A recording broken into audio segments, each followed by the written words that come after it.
Any way that you can get your foot in the door in media, do it. Everything is digital now. Everything's shorter. Our attention spans are, what show can you make happen in 6 seconds? I think TV's definitely changing, but I think the idea of entertaining someone is forever.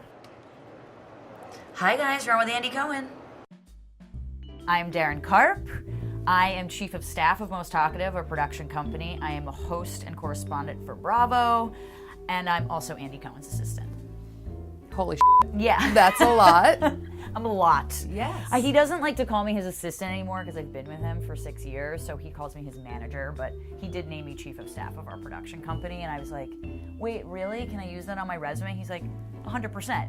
There's no staff to chief, but I will take the title. But should you ever have some, you are the And chief. it sounds badass. Yes, it really does. I kept it. And you guys have been together for 6 years, 6 you years, said now? March 11th. Tomorrow is my 6-year anniversary Wow. with Andy Cohen. Congratulations. Thank you very much. That is wild. It's shocking. If I get stopped on the street, they'll be like, you're Andy's assistant. And Yeah. I'm like, Yes. yes. Like, I am. And so I'm just kind of taking it as it comes. We focus a lot on entrepreneurs. Right. But the reason we really wanted to talk to you is because your industry is completely changing. Most of, I think, the people in your industry have like 6,000 things going on. Tell me a little bit about like how that's changed over the years and what kind of working in media is like today. It really has changed. I think social media has become its own beast, for better or for worse. People now, you don't need to have an agent and have a reel. I mean, people are creating their own content just by being them in their own living room and getting paid to do it, Yep. which is just crazy. And it's good because I think anyone can sort of pursue that. Everything is digital now. Everything's shorter. Our attention spans are, what show can you make happen in 6 seconds? Yep. That is insane. So tell me, how did you start to ask for more responsibility? So what was that conversation like? Oh, I'd like to ask Andy and ask you some questions. When I first started, his old assistant used to have a flip camera, and we'd film him answering emails from fans, and it would be like 6 minutes, and the assistant would just sit there and film him at his desk. And so when I started, I said, I can make this better if you give me 10 minutes of your time every week, every other week, play games, it'll be good for me. And he knew what I wanted to do. I was very honest right from the start, even in my interview with him. When someone like that trusts you, it's a compliment in and of itself. So even though you're like, oh, I have more work, you're like, but I'm the only one who can do this. I mean, I told myself, even though I wanted to be on air and I had my own goals, I was going to devote my entire time to him the first 2 or 3 years I was with him, because it was very important for him to know that he was my priority, and he still is. Yep. But now that my career is sort of growing in and of itself, I have 2 careers to manage now. When you close your eyes and think about where you want to be in 15, 20 years, what do you see? I see a lot of money, right? Like that's what I want. Yes. So I always wanted to be in entertainment. I didn't go to school for it, but I always wanted to be on air, making people laugh and smile and like having a good time.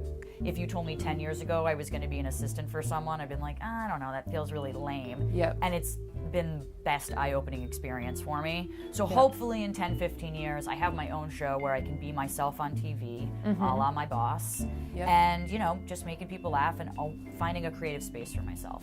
So tell me about the show you're working on now, because this is so tapping into what people want in pop culture right now. Like, where did the idea come from? Tell me everything about the show. I'm Sure. so excited. So you're referencing Martinis and Murder, Yes. which is an Oxygen podcast. Oxygen just rebranded to All Crime All the Time. My podcasting partner, John, I do a podcast with him called Currently. We just started it because we're both really into podcasts. Yep. And it's just like shooting the shit for an hour once a week. Yeah. And then they had this idea for Oxygen. They were like, we're thinking about podcasts, and brought him on. And he was like, let's do something with murder. And we're both kind of like murder. We both kind of like murder mysteries. Podcasts are really an opportunity for you to say whatever you want to say and do whatever you want to do. Yep. And I think networks are really coming around to that finally. I mean, podcasts have been around forever, but no network has really gotten into it. Yep. And so this was just a good opportunity for like 2 friends to just drink at work and get together.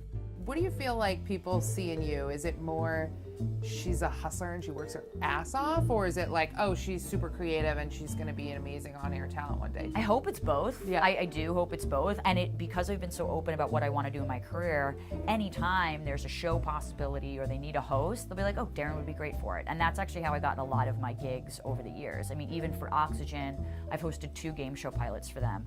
And it was just because the casting agent like knew who I was and knew what I wanted to do. And she was just like, she's great, she's so magnetic, let's book her. When I first started with Andy, you know, I wasn't like, okay, Andy, like, yeah, I'll do your assistant work, but like, how can we get me on air? Like, I think you have to prioritize it, and I think you do have to work towards it. But if in my interview with Andy, he was like, all right, so what's like your dream job? Like, what do you want to do? Like, do you want to be an assistant to somebody? And I was like, actually, I want to be a game show host. I love being on air. And he made me do a stand-up, because I used to kind of do like stock reporting for CNBC. He made me get up in the middle of this interview with him and do a stock report, like on a fake stock that he had, and I had to just riff for like a minute on a stock.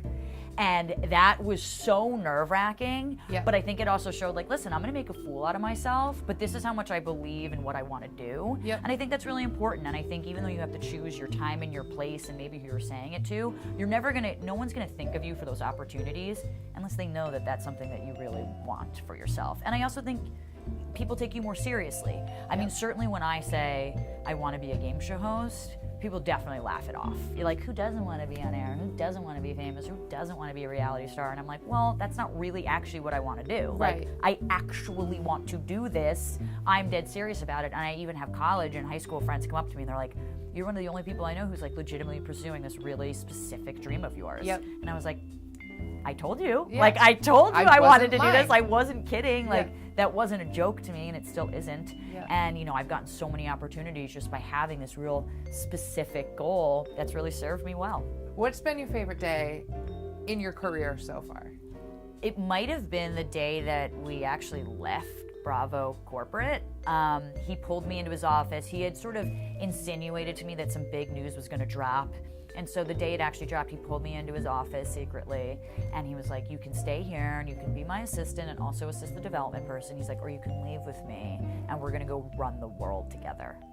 And I was like, took me maybe 2 seconds to realize what I wanted to do. And him just having that confidence in me to be like, I want to take you along with me for this ride. You know, I love you, I trust you, was the biggest like ego boost for me, and it just felt so good, and it was so validating that I had worked really hard for something. It just felt great.